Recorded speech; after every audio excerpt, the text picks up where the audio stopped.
Hello everyone, मैं Harvir Kaur government model high school sector 38 west Chandigarh से। और आज के इस वीडियो में हम क्लास 10 का chapter 10 light, reflection and refraction discuss करने जा रहे हैं। इस चैप्टर में हम रिफ्लेक्शन के कुछ बेसिक लॉज, स्फेरिकल मिरर्स के बारे में, स्फेरिकल मिरर के कुछ जो की कॉन्सेप्ट्स हैं, image formation by spherical mirrors कैसे होती है, इसके बाद हम रिफ्रैक्शन क्या होती है, laws of refraction and lenses के बारे में और इमेज फॉर्मेशन बाय लेंसेज पढ़ेंगे। इस चैप्टर को हम डिफरेंट पार्ट्स में डिस्कस करेंगे। तो चलिए आज की जो हमारी क्लास है इसमें हम अपने डिस्कशन शुरू करते हैं। तो सबसे पहले before moving to the concept of reflection हम थोड़ा सा डिस्कशन बेसिक से शुरू करते हैं। आप लोग अपनी लोअर क्लासेस में भी थोड़ा बहुत रिफ्लेक्शन के बारे में पढ़ चुके हैं, तो चलिए, और लाइट के बारे में भी कुछ कॉन्सेप्ट्स आपके क्लियर हैं। I have a question for you, how do we see things? हमें चीजें कैसे दिखती हैं? कौन सी वो दो चीजें हैं जो जरूरी हैं, कौन सी दो रिक्वायरमेंट्स हैं किसी भी चीज को देखने के लिए? आप वीडियो पॉज करके अपने आंसर सोच सकते हैं, ठीक है जी? ओके, सो जितना हमने अपनी जूनियर क्लासेस में, लोअर क्लासेस में पढ़ा है लाइट के बारे में, तो वहां पे हमने ये समझने की कोशिश की कि किसी भी चीज को देखने के लिए एक तो रोशनी होनी चाहिए, लाइट होनी चाहिए, हमें अंधेरे में चीजें नहीं दिखती हैं, और दूसरा आईज, हमारी जो आंखें हैं वो खुली होनी चाहिए, तभी हम किसी चीज को देख सकते हैं। तो क्या दो रिक्वायरमेंट्स हैं? First requirement is light, presence of light should be there, और दूसरा आईज। तो चलिए इस चीज को ज्यादा बेहतर तरीके से समझने के लिए मैं आपको एक छोटा सा वीडियो दिखाती हूँ। ऐसे वीडियोस आप लोगों ने अक्सर YouTube पे देखे होंगे। अब यहाँ पे देखिए, एक जो ट्रांसपेरेंट शीशा है वो नजर नहीं आ रहा, और कई बार हमारे साथ भी ऐसा होता है कि हम अगर किसी शॉप पे जा रहे हैं या कहीं मॉल में जाते हैं तो जो ट्रांसपेरेंट ग्लास है वो हमें नहीं नज़र आता। तो रीज़न क्या है इसका? इसका रीज़न यही है कि जो ट्रांसपेरेंट शीशा है उससे सारी की सारी लाइट जो है वो पास हो जाती है, जिसकी वजह से हमें वो शीशा नज़र नहीं आता। इसका मतलब हमें ये समझने की ज़रूरत है कि हम चीज़ों को एक्चुअली कैसे देखते हैं। इसी तरह का एक और एग्जाम्पल जो है वो है ब्लैक होल। ब्लैक होल जो है वो स्पेस में एक ऐसी जगह है जहां पे कुछ भी नजर नहीं आता। ब्लैक होल जो है ये स्पेस में एक बहुत ही छोटी सी जगह है जिसकी ग्रेविटी इतनी ज्यादा होती है कि अगर उसमें लाइट पड़े भी तो लाइट वहां से रिफ्लेक्ट नहीं हो सकती, उस जगह से बाहर नहीं निकल सकती। इसी रीजन की वजह से हमें जो ब्लैक होल्स है वो दिखाई नहीं देते, क्योंकि लाइट वहां पे अगर एंटर भी हो गई it can not be reflected back. आप इन ब्लैक होल्स के बारे में और जानकारी इकट्ठी कीजिए, एंड आई होप कि आपको ये बहुत इंटरेस्टिंग लगेंगे। आप इन ब्लैक होल्स के बारे में जरूर पढ़िए। इस वीडियो में अभी हमने देखा कि दोनों कंपोनेंट्स प्रेजेंट थे, लाइट भी प्रेजेंट थी, और जो लोग हैं वो, उनकी आंखें भी खुली हैं और वो देख रहे हैं चीजों को, बट फिर भी वो ट्रांसपेरेंट जो शीशा है उससे जाके टकरा रहे हैं। इसका मतलब उन्हें वो शीशा नजर नहीं आया। Why? क्या कारण है, क्यों वो शीशे को नहीं देख पाए जबकि दोनों कंपोनेंट्स प्रेजेंट थे?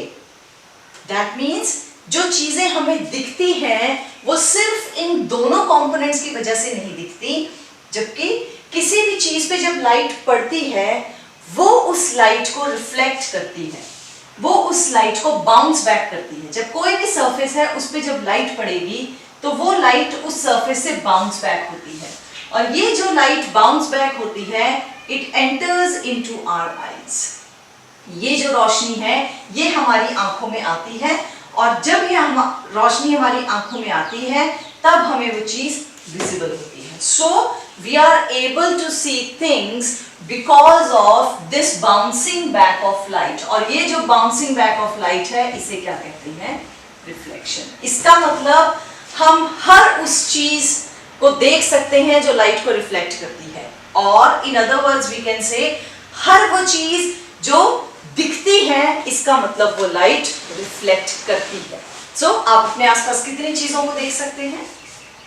कई बच्चों को ये कंफ्यूजन होती है कि सिर्फ जो चमकदार सरफेसेस हैं, सिर्फ शाइनिंग सरफेसेस हैं या शीशा है, सिर्फ उन्हीं सरफेसेस से ही लाइट रिफ्लेक्ट होती है, जबकि ऐसा नहीं है। जैसा अभी हमने यहाँ डिस्कस किया है कि हर वो सरफेस जो हमें दिख रही है, इसका मतलब वहां से लाइट रिफ्लेक्ट हो रही है। अब ये जो रिफ्लेक्शन है दो तरह की होती है। एक होती है स्मूथ सरफेसेस से, जो स्मूथ सरफेसेस से रिफ्लेक्शन होती है, जैसे कि शीशा है या कोई और शाइनिंग सरफेस है। तो जो स्मूथ सरफेस से रिफ्लेक्शन होगी, वहां पे जो लाइट रेज हैं वो एक दूसरे के पैरेलल निकलती हैं, और इस रिफ्लेक्शन को हम कहते हैं रेगुलर रिफ्लेक्शन। और यहाँ पे आपको अपनी जो इमेज है वो नजर आती है। और जो रिफ्लेक्शन खुरदरी सरफेसेस से होती हैं, जैसे कोई दीवार है, दरवाजा है, या कोई भी इस तरह की कोई टेबल टॉप है, तो कोई भी इस तरह की खुरदरी सरफेस से जो रिफ्लेक्शन होगी, तो यहाँ पे जो लाइट रेज हैं वो पहले तो पैरेलल ही आएंगे एक दूसरे के, बट क्योंकि ये जो इरेगुलर सरफेस है, यहाँ पे लाइट अलग अलग एंगल पे फॉल होगी।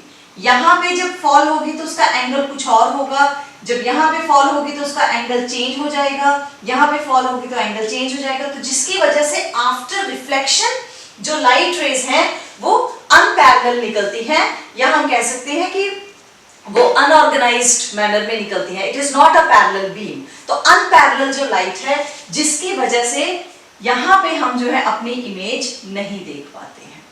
सो रिफ्लेक्शन हर सरफेस करती है, पर सिर्फ रेगुलर सरफेसेस जो है या रेगुलर रिफ्लेक्शन जहां होगी वहां इमेज नजर आएगी। जहां इरेगुलर रिफ्लेक्शन होगी, इस तरह की जो रिफ्लेक्शन है इसे हम कहते हैं इरेगुलर रिफ्लेक्शन। तो जहां इरेगुलर रिफ्लेक्शन होगी वहां पे हमें इमेज नजर नहीं आएगी। आई होप ये जो कॉन्सेप्ट है ये आपको क्लियर हो गया है कि हर सरफेस जो है जो हमें दिखती है वो लाइट को रिफ्लेक्ट करती है। तो चलिए अब हम रिफ्लेक्शन की जो डिस्कशन है वो आगे बढ़ाते हैं। लाइट के बारे में और क्या क्या चीजें हमने पढ़ी हुई है। Light is a form of energy, और लाइट जो है वो स्ट्रेट लाइन में ट्रैवल करती है। और लाइट से शैडोज कैसे बनती हैं, जब लाइट के पाथ में कोई भी ओपेक ऑब्जेक्ट आ जाती है तो वो शैडोज बनाती है। अब लाइट जो है वो स्ट्रेट पाथ में जा रही है, यहाँ पे कोई ओपेक ऑब्जेक्ट आ गई तो लाइट जो इसको पास नहीं कर पाएगी, तो इस ऑब्जेक्ट की जो शैडो है वो यहाँ बन जाएगी। ठीक है जी। तो इस तरह से शैडोज क्रिएट होती हैं। ये कुछ बेसिक कॉन्सेप्ट्स हैं।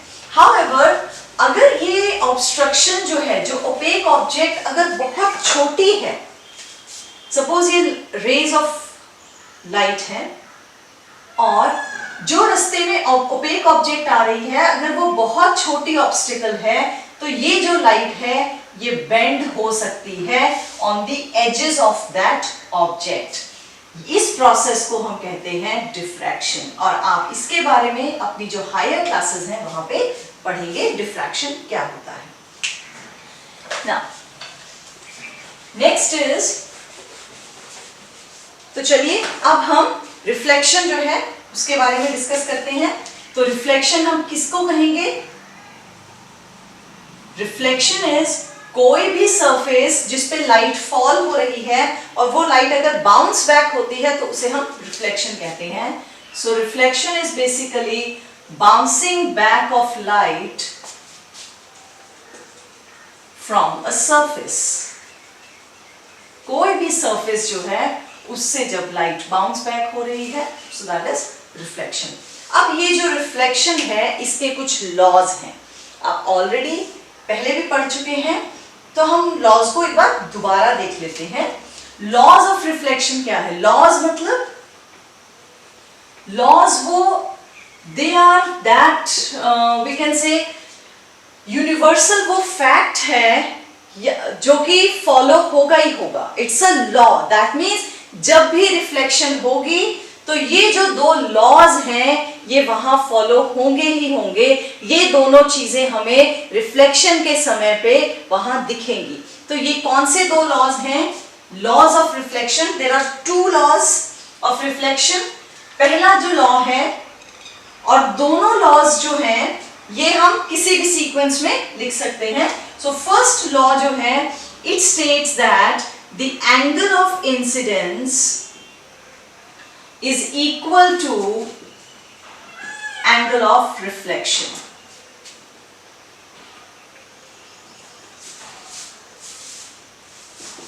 Even in irregular reflection, जो एंगल ऑफ इंसिडेंस है for every ray it is equal to the angle of reflection. बस वहां पे फर्क इतना है कि सरफेस इरेगुलर है, तो जो इंसिडेंट रे है वो अलग अलग एंगल पे फॉल हो रही है। जो यहाँ रे फॉल हो रही है उसका एंगल कुछ और है, जो यहाँ रे फॉल होगी उसका एंगल कुछ और है, जिसकी वजह से जो रिफ्लेक्टेड रेज है वो अनपैरेलल निकलती हैं एक दूसरे से। अदरवाइज ये जो लॉ है it is always followed under all conditions. So angle of incidence is equal to angle of reflection. तो चलिए इसे हम एक डायग्राम की मदद से समझने की कोशिश करते हैं। ये है हमारी रिफ्लेक्टिंग सरफेस। सपोज ये हमारा मिरर है, आप कोई भी प्लेन मिरर जो हम अपने घरों में देखते हैं वो एक मिरर इमेजिन कर सकते हैं। तो ये एक प्लेन मिरर है, यहाँ पे लाइट रे जो है एक तरफ से आ रही है। ये जो लाइट रे which is falling on the mirror इसे हम कहते हैं इंसिडेंट रे, और जो लाइट रिफ्लेक्ट होके वापस जा रही है इसे हम कहते हैं रिफ्लेक्टेड रे। और जहां पे ये इंसिडेंट रे और रिफ्लेक्टेड रे जिस पॉइंट पे टच हो रही हैं वहां से हमें एक 90 डिग्री एक लाइन इमेजिन करते हैं। हमें मिरर पे कोई लाइन नजर नहीं आती है। For example I have this plane mirror here, तो यहाँ पे कहीं कोई लाइन नहीं है, बट हम इमेजिन करते हैं कि जहां पे इंसिडेंट रे और रिफ्लेक्टेड रे निकल रही है वहां पे एक इमेजिनरी लाइन है जो कि 90 डिग्री पे प्रेजेंट है, and this is called normal. इसे हम कहते हैं normal. So What does this law says? अब ये जो एंगल बनते हैं ये एंगल बनते हैं इस नॉर्मल के साथ, ठीक है जी। So angle of incidence, incident ray normal के साथ जो एंगल बनाएगी इसे हम कहेंगे एंगल ऑफ इंसिडेंस, और रिफ्लेक्टेड रे नॉर्मल के साथ जो एंगल बनाएगी इसे हम कहेंगे angle of reflection. So angle of incidence is always equal to angle of reflection in under all conditions, all circumstances. Okay, now second is that incident ray, normal and reflected ray, they all lie in the same plane. ये same plane में, same level में है। That is incident ray, reflected ray and normal to the surface of reflection, जहां reflection हो रही है, normal और eight the point of reflection lie in the same plane, in the same plane. So what does this mean? This mean कि जिस level पे incident ray आएगी उसी लेवल पे रिफ्लेक्टेड रे वापस जाएगी, और नॉर्मल जो है वो भी उसी लेवल पे होगा। प्लेन का मतलब है वो लेवल। हमारे आसपास की जो स्पेस है, आप लोग मैथ्स में 3D स्पेस पढ़ते होंगे। सो 3D स्पेस का मतलब क्या है? हमारे आसपास की जो स्पेस है वो अलग अलग हॉरिजॉन्टल और जो vertical, horizontal and vertical planes में डिवाइडेड है। तो जिस प्लेन पे लाइट एंटर करेगी, जिस लेवल पे लाइट एंटर करेगी उसी लेवल पे वापस आएगी। अगर लाइट ऐसे आ रही है तो ऐसे ही वापस जाएगी, अगर ऐसे आ रही है तो ऐसे वापस जाएगी। That means they all the three, incident ray, reflected ray and normal to the at the point of reflection or to the surface of reflection will lie in the same plane. ये है हमारे दो laws of reflection. क्या हम इन दो laws को check कर सकते हैं, प्रूव कर सकते हैं, देख सकते हैं एक्चुअली कि क्या ये लॉज जो हैं ये हमारे सामने प्रैक्टिकली हम प्रेजेंट कर सकते हैं? तो चलिए हम इन दो लॉज को वेरीफाई करते हैं with the help of a small activity. तो चलिए हम शुरू करते हैं हमारी एक्टिविटी। तो यहाँ पे मेरे पास ये एक गत्ते का बॉक्स है और मैंने इसके आगे ट्रांसपेरेंट शीट लगाई है और इसमें हम जो लाइट की जो रिफ्लेक्शन है और जो लाइट का पाथ है वो इस बॉक्स में देखेंगे। और इसके अंदर मैंने स्मोक फिल की हुई है। तो स्मोक जो है वो एक कोलॉइड की तरह काम करती है जिससे पाथ ऑफ लाइट जो है वो विजिबल हो जाता है, हमें ये नजर आता है कि लाइट कहाँ से जा रही है। तो फर्स्ट हमने लाइट के बारे में क्या पढ़ा है, that light travels in straight line. तो सबसे पहले हम उसी को चेक करेंगे।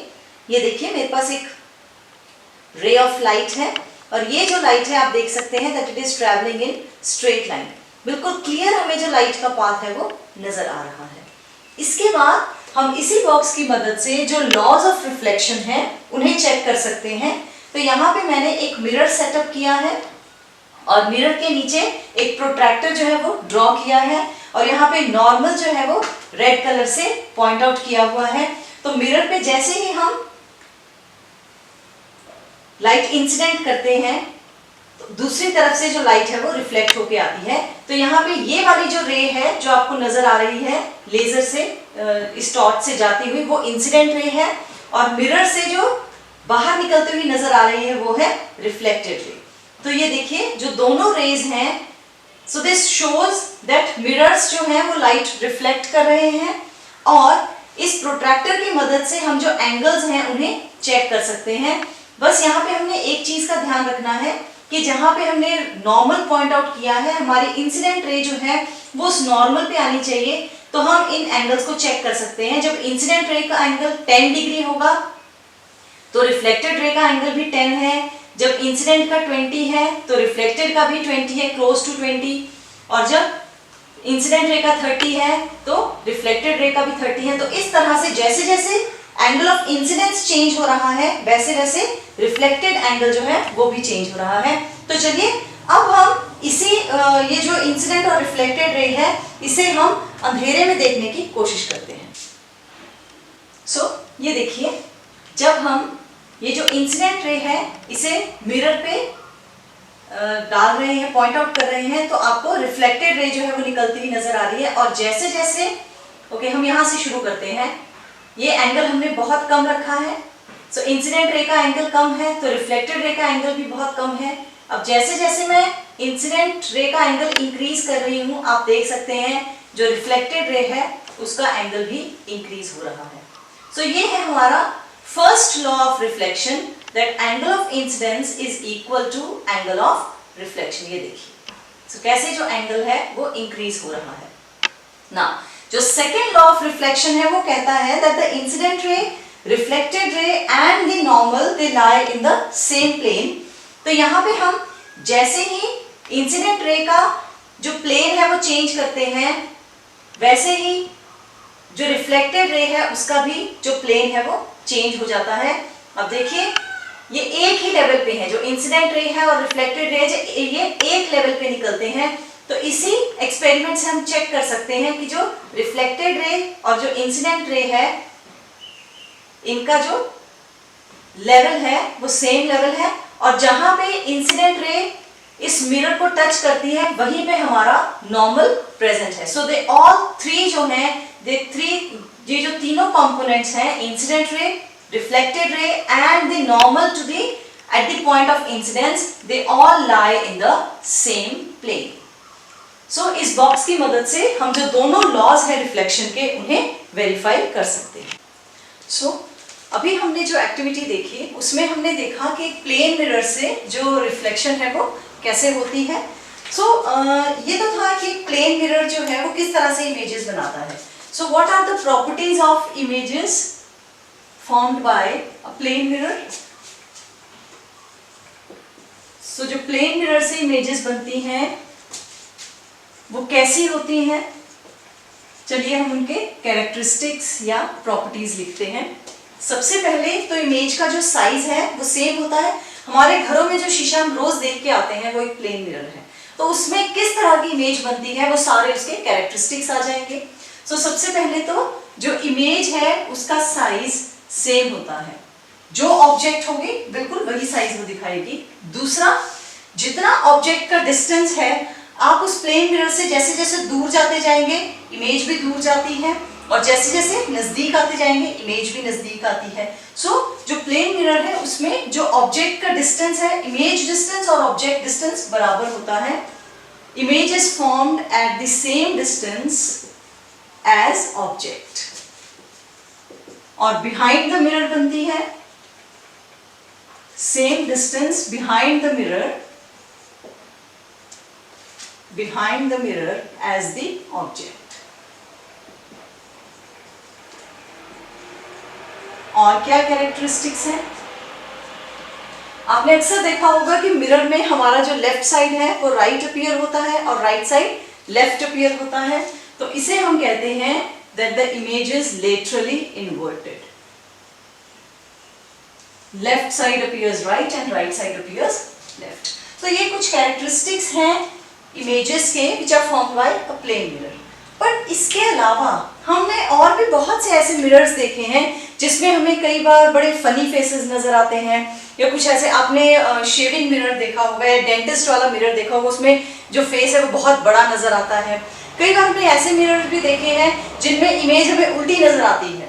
तो ऐसे जो मिरर्स हैं तो definitely they are not plane mirror, क्योंकि प्लेन मिरर में ऐसी कोई इमेजेस हमें नहीं मिलती हैं। तो ये कौन से मिरर्स होते हैं? या आपने जो गाड़ी के जो रियर व्यू मिरर्स होते हैं स्कूटर के या गाड़ी के, जिनसे हम पीछे वाले व्हीकल्स देखते हैं, तो जो साइड मिरर्स या रियर व्यू मिरर्स हैं उनमें क्या स्पेशल होता है? आपने शायद नोटिस भी किया होगा, उनमें हमें जो इमेज है वो छोटी नजर आती है। तो ऐसे ये जो मिरर्स हैं which are other than the plane mirror, ये थोड़े से कर्व्ड होते हैं ये मिरर्स, और इन मिरर्स को हम कहते हैं spherical mirrors. We call them spherical mirrors. So spherical mirrors दो तरह के होते हैं। पहले हम स्फेरिकल वर्ड को समझने की कोशिश करते हैं, फिर हम इस मिरर के टाइप्स डिस्कस करेंगे। ओके, स्फीयर का मतलब क्या होता है? स्फीयर का मतलब है एक बॉल। बॉल जो है वो एक स्फीयर है। तो कोई भी ऐसी थ्री डायमेंशनल गोल ऑब्जेक्ट जो है उसको हम एक स्फीयर कहते हैं। सो व्हेन वी से स्फेरिकल मिरर, तो इसका मतलब ये जो मिरर्स हैं ये एक बॉल जैसी सरफेस से बने हैं। ऑब्वियसली वो स्फीयर नहीं होते हैं। हमने गाड़ियों का रियर व्यू मिरर देखा है, वो बॉल जैसा नहीं है, बट वो हल्का सा गोलाई में होता है। इसका मतलब वो एक स्फीयर का पार्ट है। सो एक स्फीयर क्या होगा? Let us say that this is a sphere. ये हम एक 3D में कोशिश करते हैं इसे दिखाने की कि ये एक शीशे का स्फीयर है। ये एक शीशे का स्फीयर है और इसमें से हम शीशा काट रहे हैं, इसका हम छोटा सा टुकड़ा काट रहे हैं। तो आप एक इमेजिन कर सकते हैं कि एक शीशे की गेंद है शीशे की, और उस शीशे की गेंद में से हमने एक छोटा सा टुकड़ा काट लिया है। इसका एक छोटा सा टुकड़ा हमने काट लिया, तो इसकी शेप कैसी होगी? इसकी शेप ऐसी होगी। तो ये है एक स्फेरिकल मिरर, स्फीयर में से लिया हुआ मिरर। और अगर हम इस तरफ से काटेंगे तो कैसा मिरर मिलेगा हमें? तो हमें ऐसा मिरर मिलेगा। सो दैट मीन्स जो स्फेरिकल मिरर्स हैं इनकी दो तरह की शेप हो सकती है। या तो ये जो रिफ्लेक्टिंग सरफेस है ये हमारी नॉन रिफ्लेक्टिंग सरफेस है, जो चमकदार हिस्सा है जहां से रिफ्लेक्शन हो रही है, तो वो जो सरफेस है वो अंदर की तरफ हो सकती है, या जो रिफ्लेक्टिंग सरफेस है वो बाहर की तरफ हो सकती है। तो हमारे स्फेरिकल मिरर्स दो तरह के होते हैं, कॉनकेव एंड कॉन्वेक्स। अगर हमारी रिफ्लेक्टिंग सरफेस अंदर की तरफ है तो वो कॉनकेव मिरर है, अगर रिफ्लेक्टिंग सरफेस बाहर की तरफ है तो वो कॉन्वेक्स मिरर है। इसका सबसे बढ़िया एग्जाम्पल बताइए आपको कहाँ मिलेगा? बिल्कुल आपके घर में ही है सारे एग्जाम्पल। आप एक नया स्पून लेके आइए, वीडियो पॉज कीजिए और एक स्पून लेके आइए नया, और उसे हम स्टडी करके देखेंगे। हाँ जी, तो आई होप आप लोग सब स्पून ले आए होंगे। मेरे पास भी एक स्पून है। तो ये जो चम्मच है इसकी जो अंदर वाली सरफेस है ये कॉनकेव है, और ये जो बाहर वाली सरफेस है ये कॉन्वेक्स है। नया स्पून मैंने इसीलिए कहा क्योंकि उसमें आपको अपनी इमेज जो है वो क्लियर नजर आएगी। अब आप इसकी अंदर वाली सरफेस में चीजों को देखने की कोशिश कीजिए। कोई छोटा सा शार्पनर है या कोई फ्लावर है, कोई भी ऐसी छोटी ऑब्जेक्ट देखिए कि वो आपको उल्टी नजर आ रही है या सीधी नजर आ रही है। अब इसको, उसी ऑब्जेक्ट को आप बाहर वाले मिरर से देखने की कोशिश कीजिए। सो आपको डिफरेंस नजर आएगा कि ये वाला मिरर ऑब्जेक्ट्स कैसी दिखाता है और ये वाला मिरर कैसी ऑब्जेक्ट्स दिखाता है। ठीक है, तो यहीं से आपको जो कॉनकेव और कॉन्वेक्स मिरर है उसकी इमेजेस किस तरह की बनती हैं आपको यहीं से आइडिया हो जाएगा। तो ये है हमारा कॉनकेव एंड कॉन्वेक्स मिरर जो है ये कैसे बनते हैं और इनकी रिफ्लेक्टिंग सरफेसेस कैसी होती हैं। Now next is spherical mirrors के बारे में जब हम पढ़ते हैं, इनके इमेज फॉर्मेशन के बारे में, उससे पहले हमें कुछ टर्म्स जो है वो क्लियर होनी चाहिए।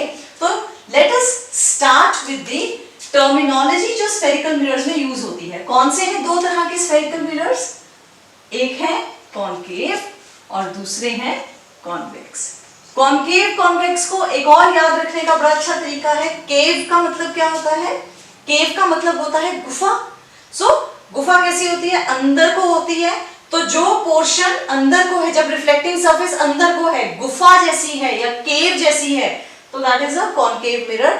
और अगर वो बाहर की तरफ है तो वो एक कॉन्वेक्स मिरर। ये सिर्फ मेमोराइज करने के लिए, कई बच्चों को चीजें याद रखने में थोड़ी दिक्कत आती है, तो ये सिर्फ एक मेमोरी टिप है कि आप ऐसे याद रख सकते हैं कि ये कॉनकेव मिरर है और ये कॉन्वेक्स मिरर है। ओके, तो चलिए हम टर्मिनोलॉजी से शुरू करते हैं।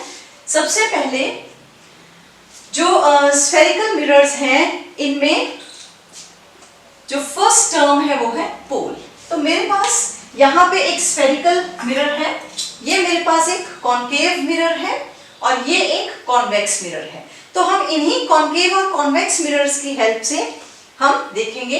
तो ये जो कॉनकेव मिरर है इसका जो सेंटर पॉइंट है, जो सेंटर वाला पॉइंट होगा, that will be known as the pole of the mirror. ठीक है जी। So centre of the reflecting surface, mirror की जितनी रिफ्लेक्टिंग सरफेस है, ये है मिरर की पूरी रिफ्लेक्टिंग सरफेस। इस रिफ्लेक्टिंग सरफेस का जो सेंटर है that is known as the pole of the mirror. Centre of the reflecting surface of the mirror is called pole of the mirror. Now second is center of curvature. Center of curvature क्या है? हमने जब spherical mirrors discuss किए थे तो वहां पे मैंने बताया था आपको कि मिरर, जो spherical mirror जो है वो बेसिकली एक स्फीयर से निकाले हुए हैं। तो ये जो स्फीयर है इसका कोई सेंटर होगा, हर स्फीयर का एक सेंटर होता है। अब यही जो सेंटर है ये इस मिरर के लिए भी सेंटर ऑफ कर्वेचर है। तो जो मिरर हमने जिस स्फीयर से निकाला है उस स्फीयर का जो सेंटर है that will be the centre of curvature for this mirror. Okay, so centre of curvature is the centre of the sphere from which the mirror is carved out। जिस sphere में से हमने mirror बनाया है उस sphere का जो centre है that is known as centre of curvature. Third is radius. अब रेडियस क्या है? रेडियस विल बी, ये हमारा मिरर है, ये इसका सेंटर पॉइंट पोल है। ठीक है जी, ये मिरर है, इसका सेंटर पॉइंट पोल है और इस मिरर का कुछ सेंटर ऑफ कर्वेचर होगा। सेंटर ऑफ कर्वेचर और पोल के बीच में जो डिस्टेंस है that is known as the radius of curvature. So radius of curvature क्या है? The distance between pole, that is P, pole जो है उसे हम P से डिनोट करते हैं। The distance between pole and center of curvature of a mirror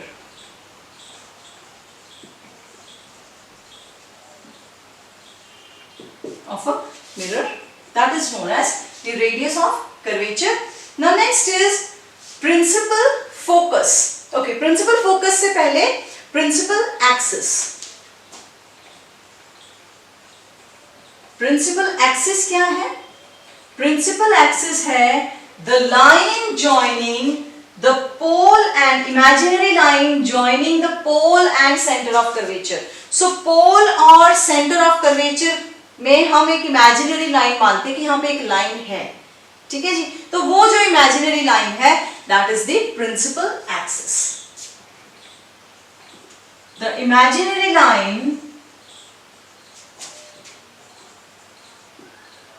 line joining pole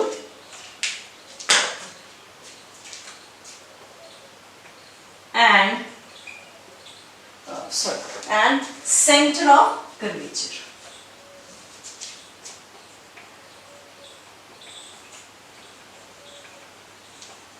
Center of curvature. So that is known as principal axis. अगला है principal focus.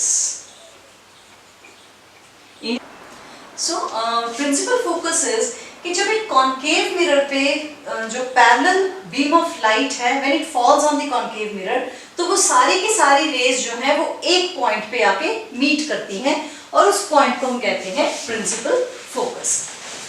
तो चलिए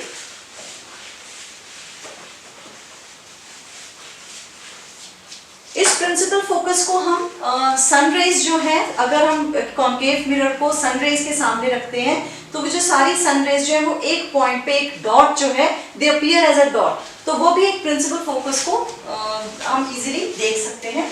सो प्रिंसिपल फोकस क्या होता है? सपोज ये कॉन्केव मिरर है, this is P और ये हमारा सेंटर ऑफ कर्वेचर है और जो लाइन ज्वाइनिंग है पोल और सेंटर ऑफ कर्वेचर को जो लाइन ज्वाइन कर रही है इसे हम कहते हैं प्रिंसिपल एक्सिस. तो सन रेज और कोई भी जो लाइट रेज हैं जो पैरेलल बीम ऑफ रेज हैं, जब उन्हें हम कॉन्केव मिरर पे फोकस करते हैं so they meet at a point, वो एक पॉइंट पे आके मीट करती हैं. Now this point is known as principal focus or simply we say focus of a concave mirror. So what is principal focus? It is the point on the principal axis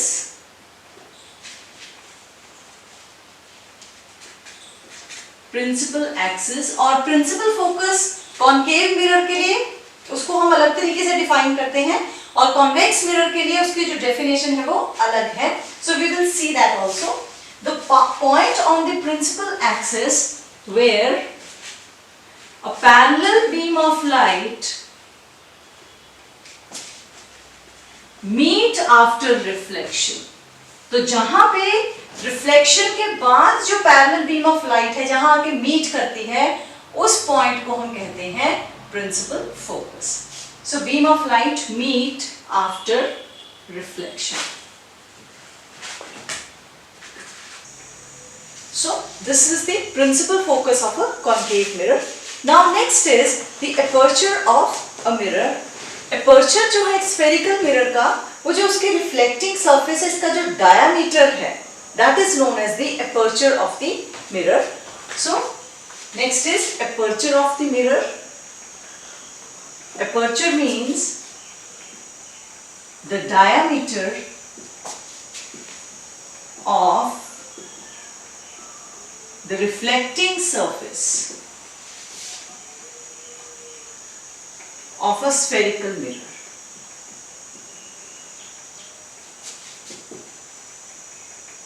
So this is called aperture. These are some of the terms जो कि हमें spherical mirrors के बारे में जब हमें पढ़ना है उससे पहले ये टर्म्स हमें क्लियर होनी चाहिए. नाउ नेक्स्ट इज ये जो प्रिंसिपल फोकस है this is denoted by capital F and the distance between the pole and this principal focus this is known as focal length. इसे हम फोकल लेंथ कहते हैं and this is denoted by small f. तो जो principal focus है वो capital F से denote होता है। Capital F is for principal focus, ये वो पॉइंट है, और जो लेंथ है between the pole and the principal focus, this is called the focal length, और इसे हम स्मॉल एफ से डिनोट करते हैं। So this is all about जो हमने कुछ लॉज ऑफ रिफ्लेक्शन देखे हैं, बेसिक्स ऑफ स्फेरिकल मिरर्स, और जो terms related with spherical mirrors हैं। अब हम अपने नेक्स्ट जो वीडियो है उसमें हम कॉन्वेक्स मिरर और कॉन्केव मिरर से इमेजेस किस तरीके से बनती हैं and how to represent those images, उसके बारे में पढ़ेंगे। अगर आपको ये वीडियो पसंद आया है तो इसे लाइक जरूर कीजिएगा, और ऐसे और वीडियोस देखने के लिए मेरा चैनल सब्सक्राइब करें। Thank you so much.